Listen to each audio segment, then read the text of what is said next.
Faire bouger beaucoup de paradigmes. Donc, et c'est normal que ça soit compliqué.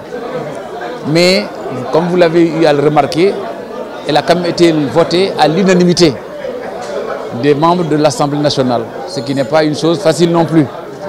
Donc, Santial, ça s'est bien passé. Non, ce risque est pris en charge. Nous avons quand même tiré les leçons de la loi Jamra. C'est pour ça qu'une loi pareille doit nécessairement s'accompagner, être accompagnée par la modification des dispositions du Code de procédure pénale. Et c'est ce qu'il est en train de faire. Et nous allons terminer ce travail-là et il sera présenté très prochainement à l'Assemblée nationale. Et je vous assure que les cabinets d'instruction ne seront pas surchargés.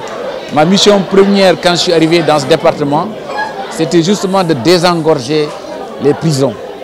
Et donc je ne vais pas poser un acte qui va dans le sens contraire effectivement de cette demande que la société sénégalaise veut dans sa globalité.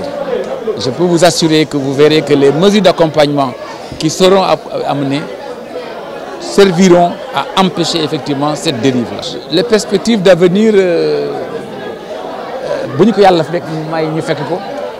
sont très promoteurs. D'abord, cette loi que dont on vient de parler sera accompagnée.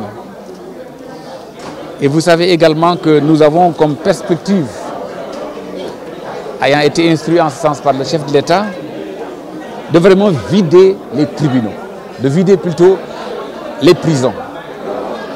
Nous allons très prochainement mettre en place ce qu'on appelle les bracelets électroniques. Et cela permettra aux gens d'être condamnés, de ne pas aller en prison. Et même mieux, de continuer à travailler. Et ça, pour moi, c'est une mesure qui va venir très prochainement et je pense que ce sera une excellente mesure pour le Sénégal et pour tous les Sénégalais.